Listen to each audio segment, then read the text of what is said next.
The things we're struggling with, they are not struggling with that. Why not? Let's start addressing our own before we get to where they are. You can't give children loans to no hostels. There are a lot of issues that needs to be addressed. And it's been 1 year. We keep hearing the federal government is going to build so amount of schools, is going to do this, is going to do that.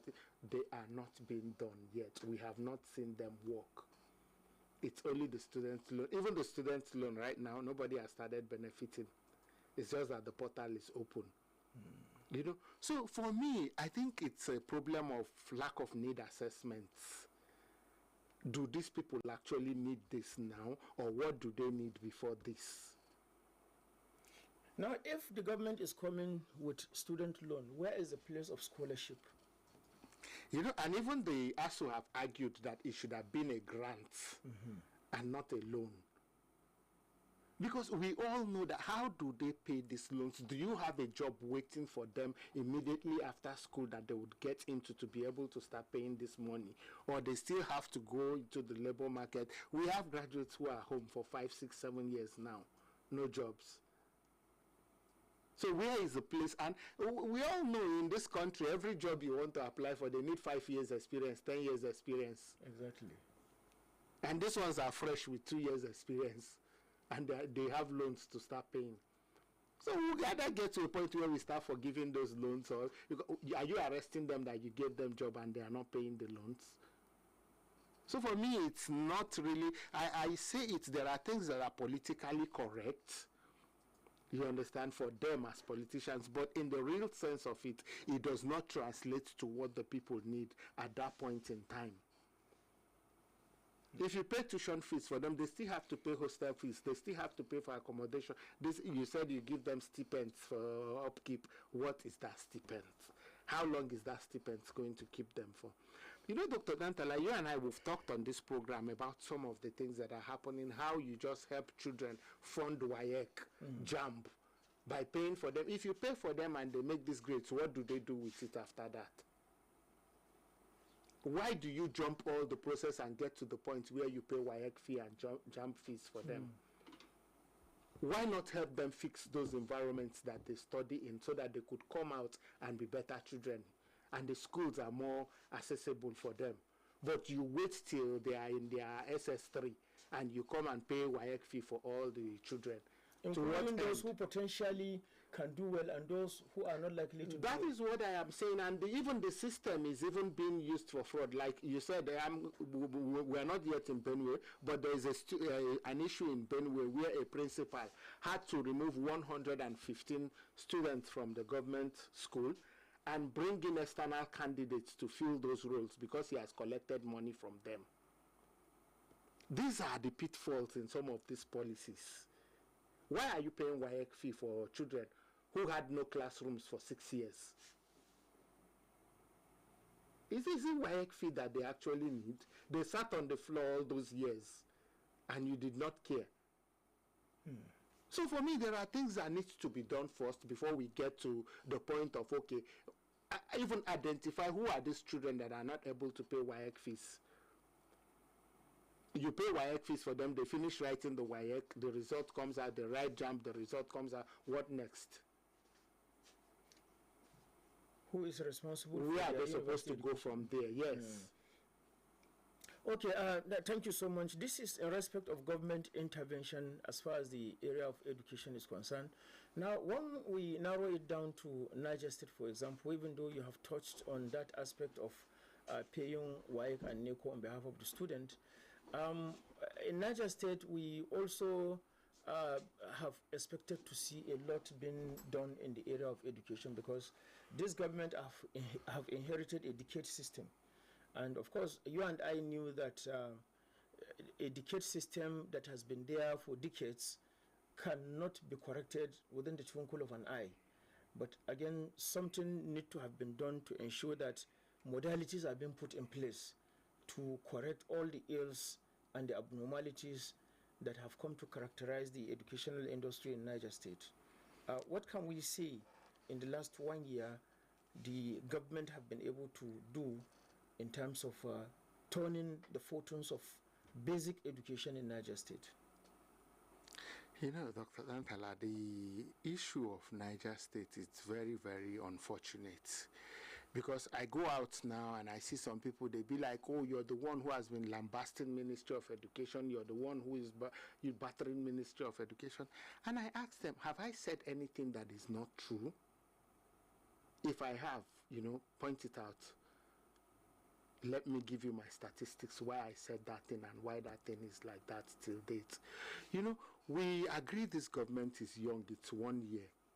But 1 year is enough time to have a roadmap.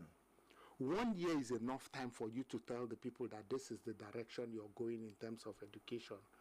But unfortunately, none of that is happening. Somebody is waiting for you to say something so that he will come and counter it. If you give people some things to talk about or things to think about, you know, they would wait. And they won't have room, there won't be room for you to come and start countering what they are saying because you had already given them things that you're planning. But unfortunately, there's nothing like that happening. You know, I keep saying it that I belong to a group where there are all the civil society groups in the whole 36 or 37 states working. And I see what every state is doing. And I look back at Niger State. Unfortunately, Niger State is not captured on that platform. Why? Because the SACEFA, the Civil Coalition on Education, on Free Education for All, does not have presence in Niger State. So you now ask yourself that what's really happening in Niger State? You go to offices, you want to talk to the people, you know, doors are shut at you. You know, or somebody is telling you that whatever it is you want to do, we have it covered already, and we're not seeing it. Okay, let me paint another picture for you. I've been going to the education offices in Niger State since last year with proposals for some interventions that is not supposed to cost the state a dime. I get tossed around.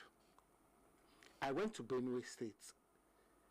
I met the commissioner. Immediately I showed him those 3 proposals. He said, we want this. He said, whatever moves education forward in this state is what we're looking for. Immediately he said, go get me a proposal for one of these. That's not just the interesting thing. When I got to his office that day, he was not on seat. So they said he would be back that day and he will be in the office tomorrow. I said, okay, I'll probably come between 12 and 1. They said, why? I said, oh, a commissioner, that's when he's meant to be in the office. They said he gets to the office before 8 if he's in town. And I was like, wow. In Nigeria, they said no. They said it's how the state is working. It's how the whole commissioners work. It's the standard the governor has set. Because if me as the commissioner will be in the office by 8, who are you not to be there before me? You know, so I'm just using this to buttress some points that, look, everything does not have to be money. There are policies, there are things you need to start fixing. The DG of Quality Assurance Agency in Benue State was on air last week speaking that he has been to 900 schools. He has identified ghost teachers and ghost schools. We still have that in Niger State.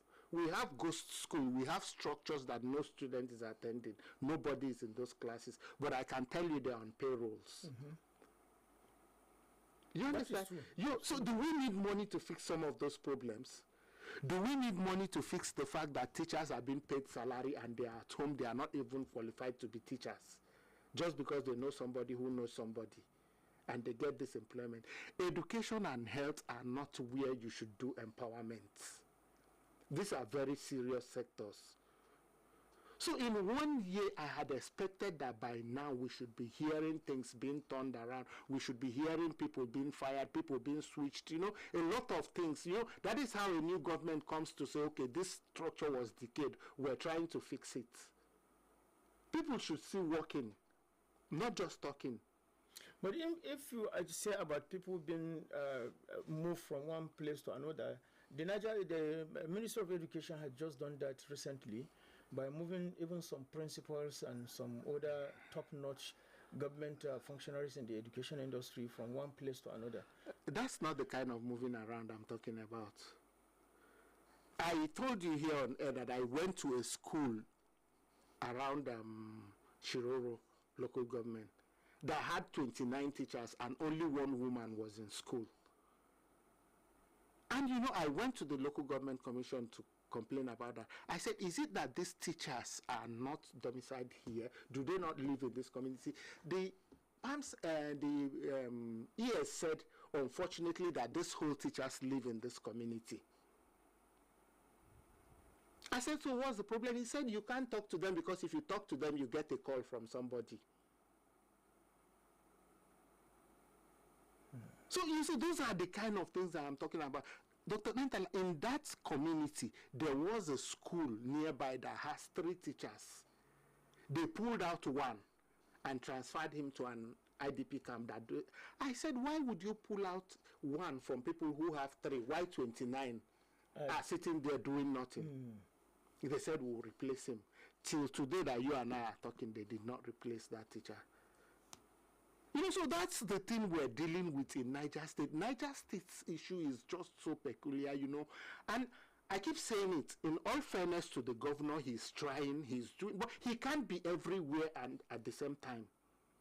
That's why he has commissioners. That's why he has PAMSEX. That's why he has other political office holders. But one can say that there is a new office now of school reforms, and probably the reforms could be very slow, but maybe the reforms are coming up gradually. It's not about 1 year. It's something that is 1 year old is not should not be slow. You know, something is 1 year old. The agency we're talking about now in Benue State, the quality assurance, it's 1 year old too. You understand? They are 1 year old too. The school reforms, I keep saying it that I am not seeing those reforms. These things I am talking about now are reforms. They are reforms. All these things I am talking about. Fixing the teachers, trying to get those children. Because then we still have schools in Niger State that have 200 and something pupils and 1 teacher. Are we supposed to be there? We have schools in Niger State where you have boys, 100 and something, 8 girls, 6 girls. And there are girls in those communities. Okay, thank you so much, Mr. Amechi Okiki. And we are just being joined now by Dr. Abdullahi Mohammed Jabi, who's just breezed in now. We are talking about turning the education industry around. What are the seeming achievements of President Bola Tinubu in the last 1 year? And narrowing it down to Niger State, what has been the achievement of Governor Umar Mohammed Bago in the area of education? And of course, we've talked about the issues of student loans and other support programs by Tinubu's administration, and then the pitfalls they are in. And then we are also talking about the challenges in the education industry in Niger State, the reform process by the State Ministry of Education, and then the pitfalls they are in too as well. And he has just talked about issues of teachers, the distribution of teachers. In some places what they needed are teachers, in some places what they needed are infrastructures, but misplacement of priorities sometimes. And you and I have lived in Niger State all our lives, and we've seen what the education industry have gone through. And the government of Umar Mohammed Bago had come to actually make some big statement as far as education is concerned. But 1 year down the road, what can we say so far as far as the government is concerned, as far as also education is concerned? Well, education has been a challenge in the last 2 decades, particularly if we take them in segments. The tertiary education, the basic education, and the elementary education. Over the years, teachers have lost interest, qualified teachers have lost interest in their profession because of poor salaries, poor remuneration, lack of motivation, lack of training, and the insensitivity of the government to really give that social sector the desired attention it deserves. And that is accounting for why people are looking at it as the last options for us to work, for them to work with that field. Most of them left to join bank, customs, immigrations, all these choice, NDLEA, civil defense, military police. And they take up career in those areas, even when it's not too core for them to do it. They take the central bank. So education need to be rejuvenated, need to be rejigged in all facets of it, talking about manpower, talking about structure, talking about motivational incentives for the personnel, talking about teaching aids for teachers. This is very, very important. But let's come to Niger as it were. We are in a parlor state as far as education is concerned here. Education is in shambles, and it has been so in the last 8 years or so. Even the so-called school approach that was put in place by the former administration is just a structure and a fence. Run some schools, selected schools, like Government Girls Secondary School, Kotongora, the other one. Our neighbors here. Yes, and the other, yes, this is what they do. And does not meet the yearnings of the students, their parents, and then the betterment of the larger society. Because like you rightly said, the need assessment is not there. Somebody just wake up that we need to fence those schools, and they give contract to their friends, and they go to do it. Not necessarily interested in providing teaching aids, not necessarily interested in fixing the boss quarters, staff quarters, where the teachers are housed so that they can rest very well, do their planning, and then come to the class and teach effectively. So I've not seen it. Even now, the present administration that Bago is still crawling. You have not been able to do anything as far as education is concerned, either at the basic level or elementary level. So something surgical need to be done.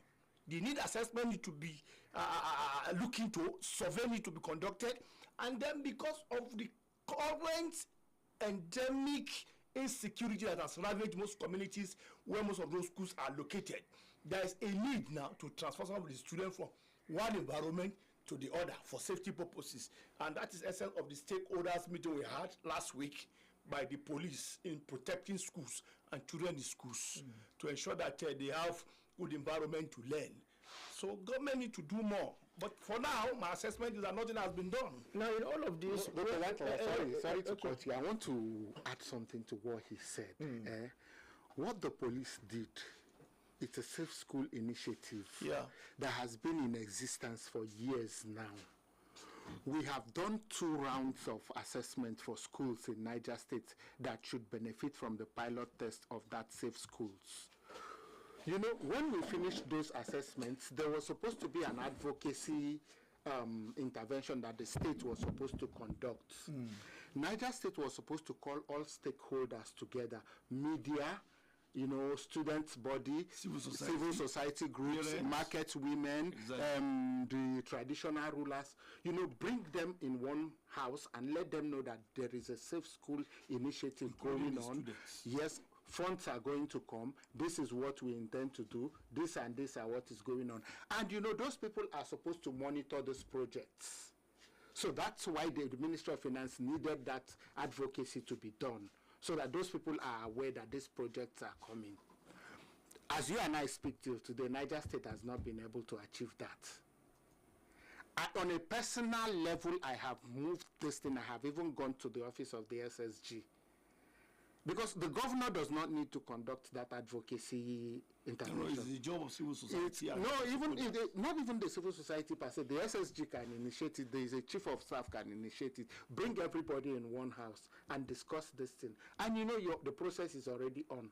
The schools you're talking about that are being fenced, I think we had a safe school policy document workshop in Ministry of Education, where the facilitators who came were telling me that, have I seen Niger State benefit in any way from safe school interventions? I said, in what sense? He said, like where money is being used to safeguard schools. I said, is there money for safe school in Niger State? Because if there is, I am not aware. And somebody from a civil society group said, oh, they have done a lot in terms of safe school. They fenced some schools, Amadou Bago, one school in Metumbi. I said, these are not places that are accounted for in safe school. Amadou Bago is not in any danger. It's in the city. If you're fencing Amadou Bago, you're fencing it for social security. Just to keep the children in the school and make sure they are not wandering about. It is not for the purpose that it was sent for. I said, if you fence any school in Niger State, you're doing nothing. That is not the plan. Safe school is supposed to be for those communities that are in danger. So, adding to what you said, the states on their own part have not done what they are supposed to do in terms of safe school. So whatever discussions we're having, what the police did is what the ministry is supposed to have done, is what the state is supposed to have done. Bring all stakeholders together, let them be aware of this project, so that if this money comes and this project is ongoing and the deliverables are not coming, these people can ask questions. Exactly. It has not been done yet. But fortunately, So I have heard the criticism. Moving forward, because the years will continue to roll by, and the government, if these things are not highlighted, the government may not likely know what it should do. First thing first, setting its priorities right. Moving forward now, what should the government do?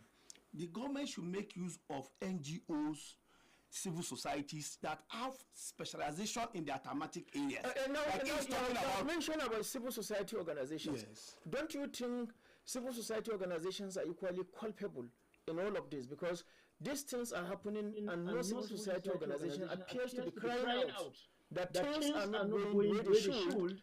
As far as education, a lot of them are crying out. There is one David Ghana, is the coordinator of school child or child school, something like that. I've forgotten the name of his NGO. He has been there crying out because that is his area of thematic activities. What we should do is that Niger State have not been able to give priority. Civil society are volunteers.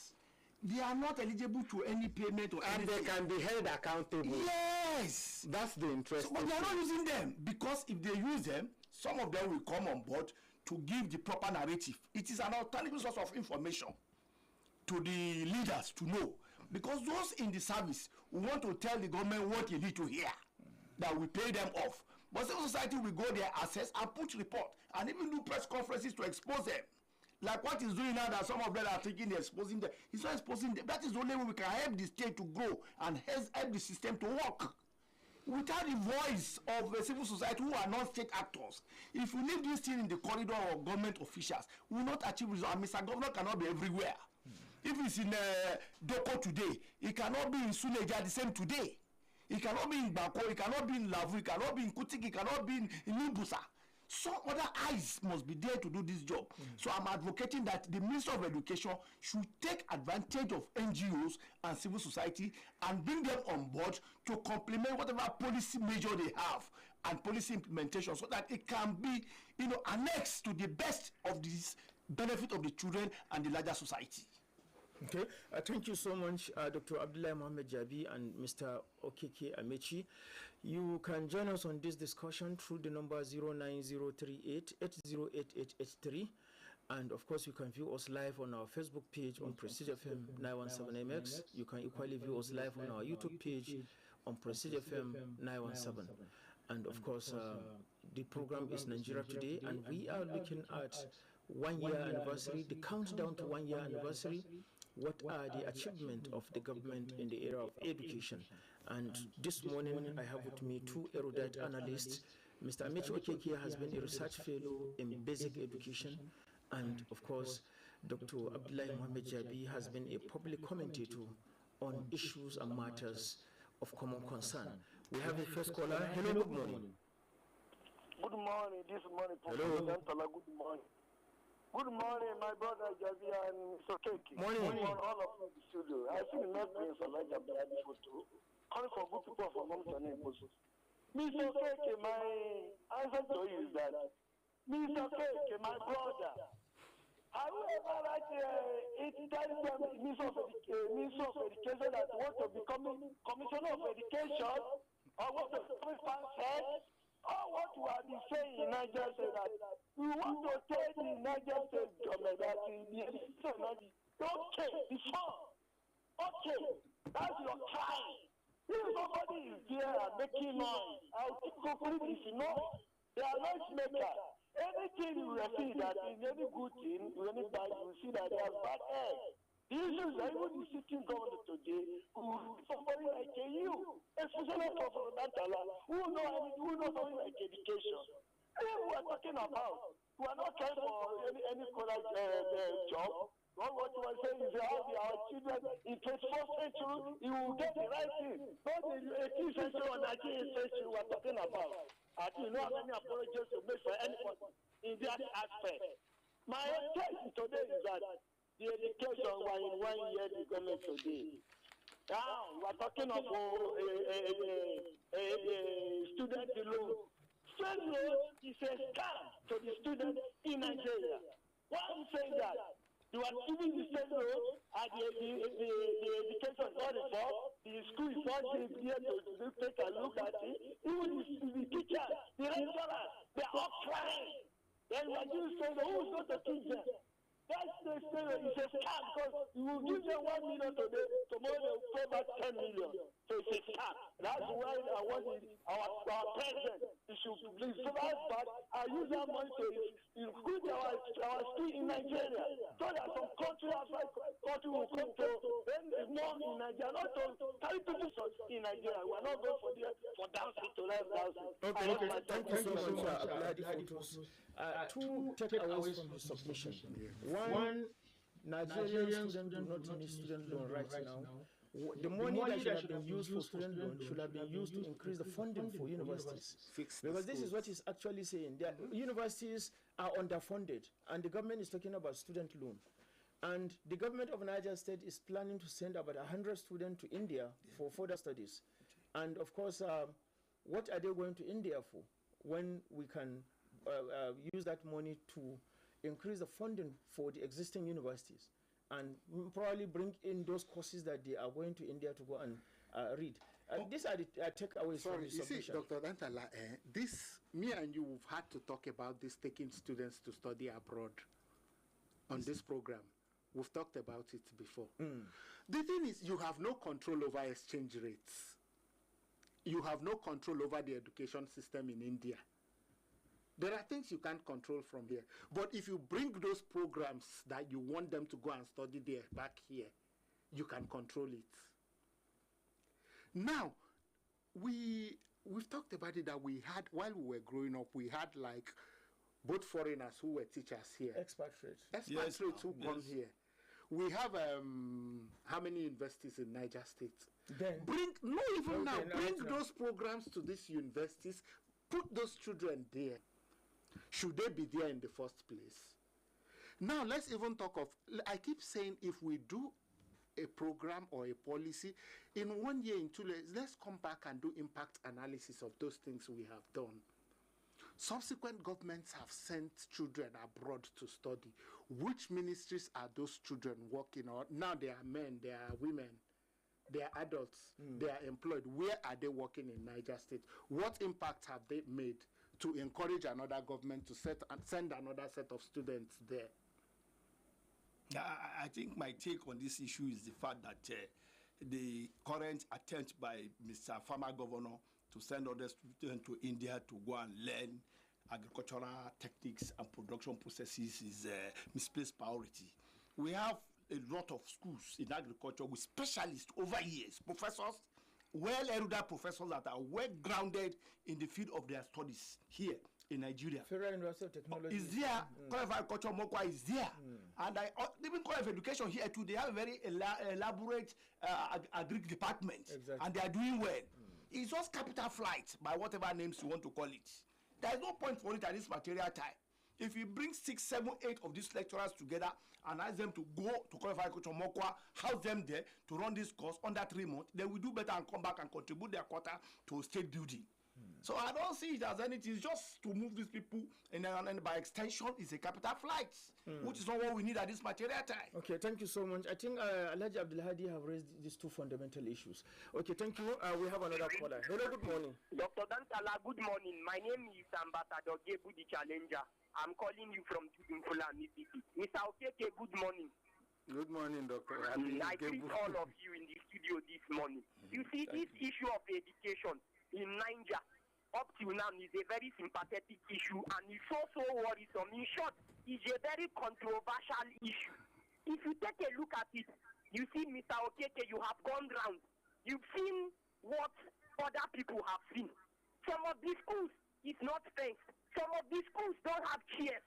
Some of these schools, even windows, and other items that they're supposed to use for teaching is not there. And you see, Niger State has money, you understand, to send Ministry of Education to Maiduguri and to abroad, that is to India, to go and copy their system and come back and apply it here. That money they are using, you understand, for traveling, if they should invest it in our educational sector, is it not going to be the best? Okay, they went and they came back. What did they do? So please, I am challenging Right Honorable Umar Bago constructively this morning. As he's marking his 1 year anniversary, he should step up and tackle this issue of educational sector. Okay, thank you so much.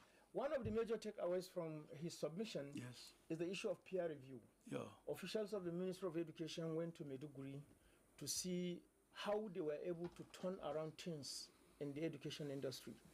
And I think I sat with the DG School Reform here and her entourage one certain time, and even the Permanent Secretary, Minister of Education, and what they told me was shocking from what they saw in Maiduguri. They said in one of the schools they visited, they went there at a time when a certain principal who was given money to renovate his school failed to do so, and he was handcuffed by security operatives and was whisked away. And even some teachers were also fired for their inability to attend school. And she told me, the Permanent Secretary said, if we are to implement such here in Niger State, the entire state will engulf in cries that the government is trying to, take food away from some people.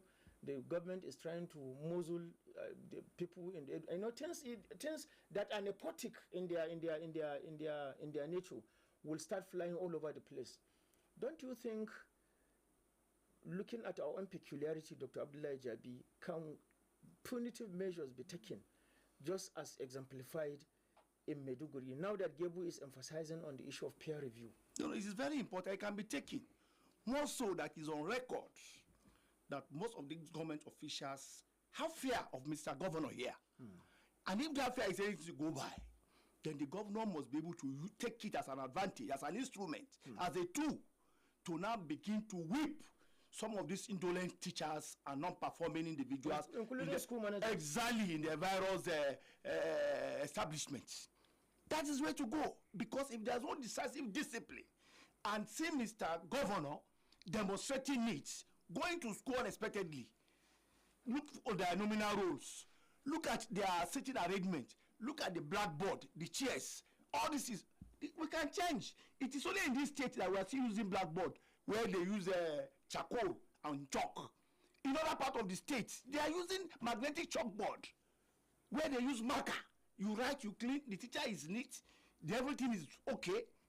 But here we are not developing. Anything that comes to the state goes to individuals' pockets. And then there is nobody to take primitive action against any other person because of family relation. It shouldn't be. Okay.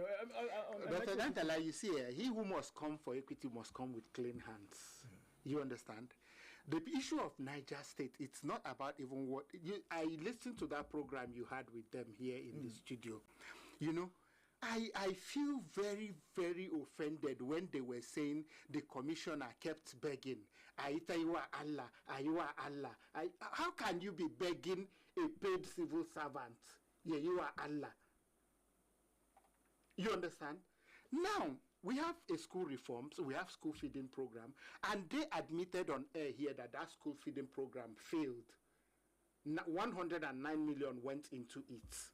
And principals had these foods in their store and did not give it to the children. You admitted failure. You know, some of the informations they put out to people in Niger State, I wonder what you want people to do with that information. Sorry, there was a building collapse where a commissioner came out, where the DG came, the urban development man came out and said, we have told him to stop work, and he refused. Those are not information. What are the people? Are the people supposed to go there and stop him?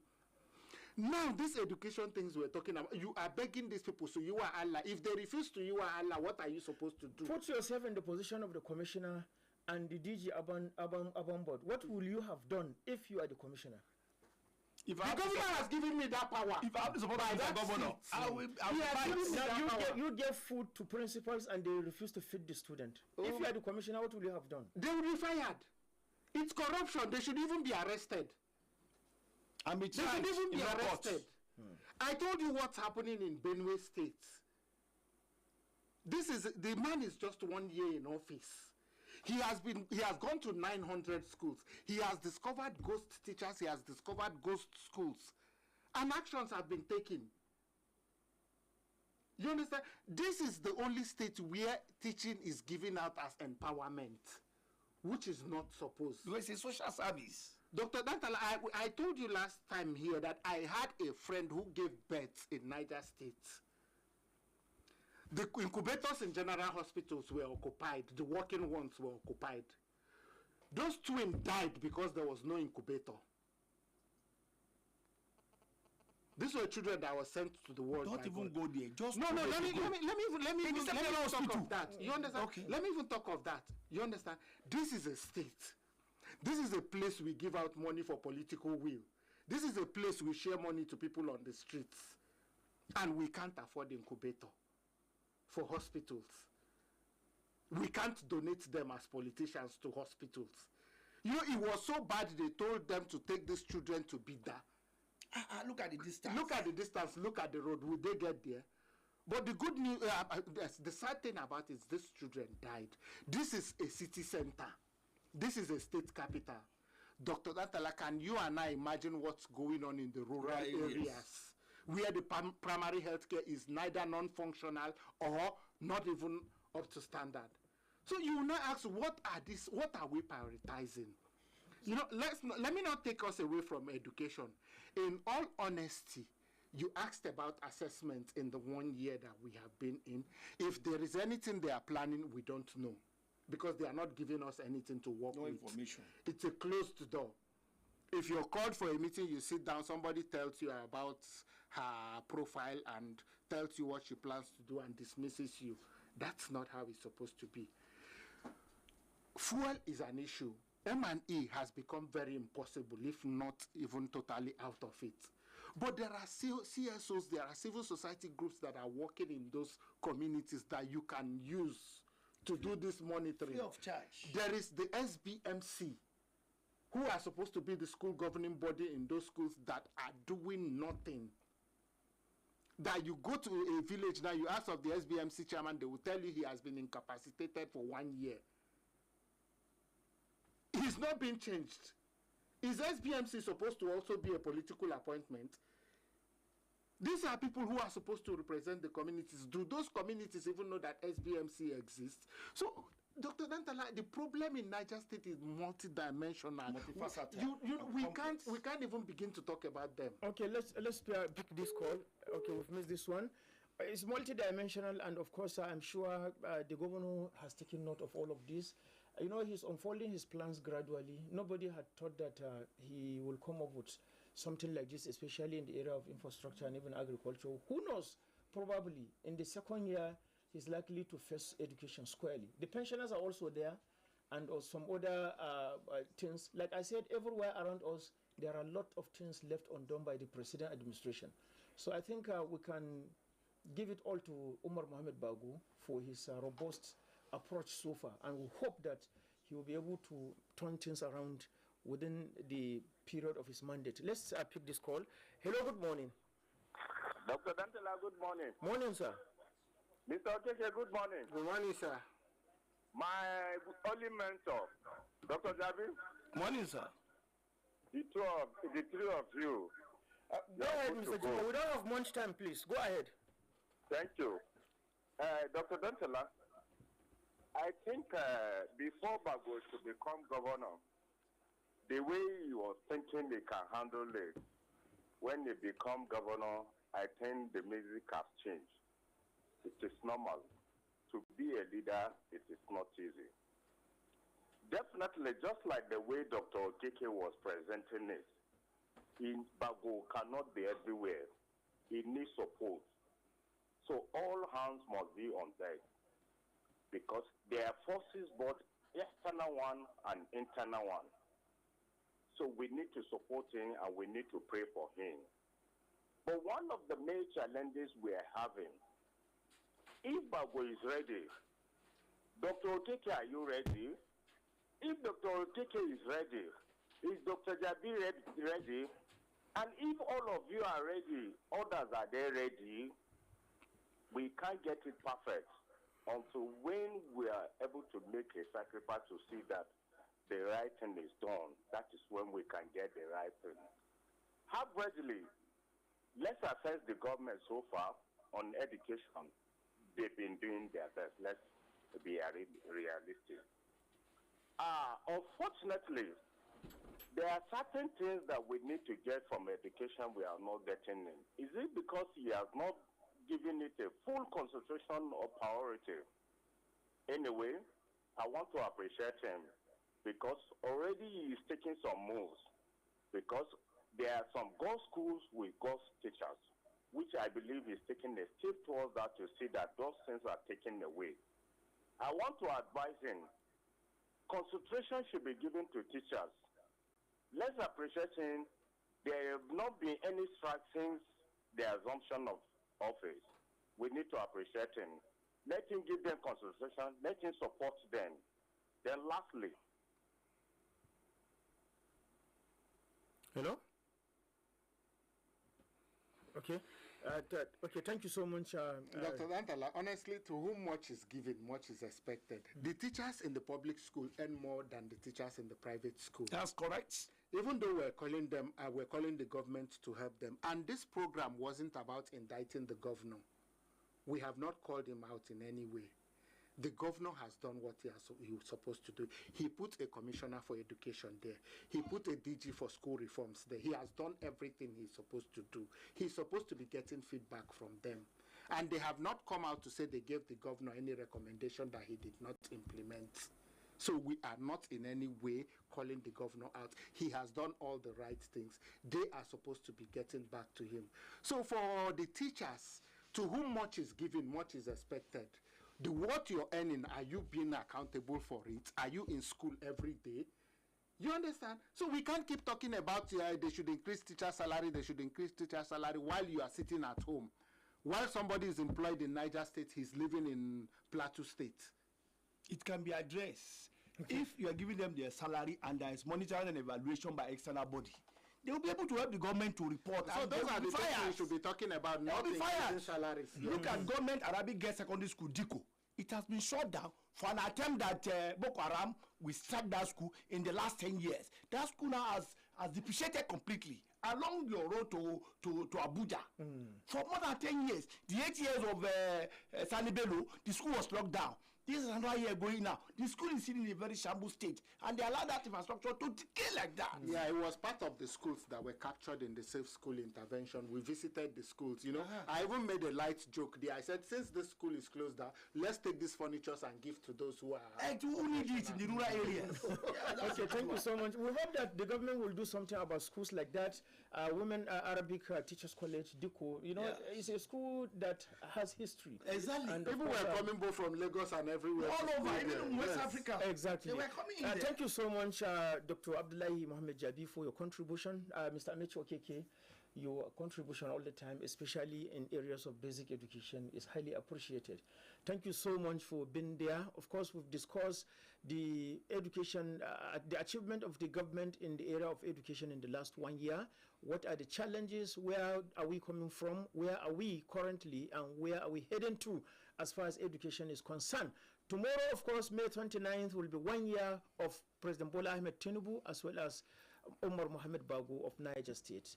And tomorrow is going to be a whole new discussion about all of this achievement as far as 1 year is concerned. Thank you so much for all those who have made their calls and those who have made their contributions. Stephen Jia brought us live on our Facebook page, and of course, Ahmed Isa Sakpe has been the DC on duty. And on behalf of all of this, my name is Mohammed Dantala Ali, hoping that you continue to remain good citizens of Nigeria. Thank you so much, and bye-bye.